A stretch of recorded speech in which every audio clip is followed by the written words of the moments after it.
సంగారెడ్డి జిల్లా నారాయణఖేడ్ నియోజకవర్గంలో అగ్ని ప్రమాదం జరిగింది. కంకి మండలం తుర్కా వడగామ గ్రామ శివారులోని శ్రీ సమర్థ ప్రొటెక్ట్ పత్తి మిల్లులో భారీగా అగ్నికీలలు ఎగిసిపడుతున్నాయి. అకస్మాత్తుగా మంటలు చెలరేగాయి. సమాచారం అందుకున్న వెంటనే ఫైర్ సిబ్బంది ఘటనా స్థలానికి చేరుకున్నారు. తీవ్రంగా శ్రమించిన అగ్నిమాపక సిబ్బంది మంటల్ని అదుపులోకి తీసుకొచ్చారు.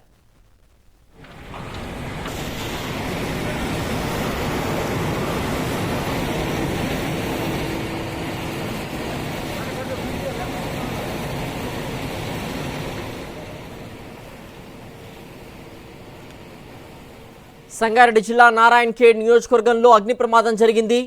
కంకి మండలం తుర్కా వడగామ గ్రామ శివారులోని శ్రీ సమర్థ్ ప్రొటెక్ట్ పత్తి మిల్లులో భారీగా అగ్నికీలలు ఎగిసిపడుతున్నాయి.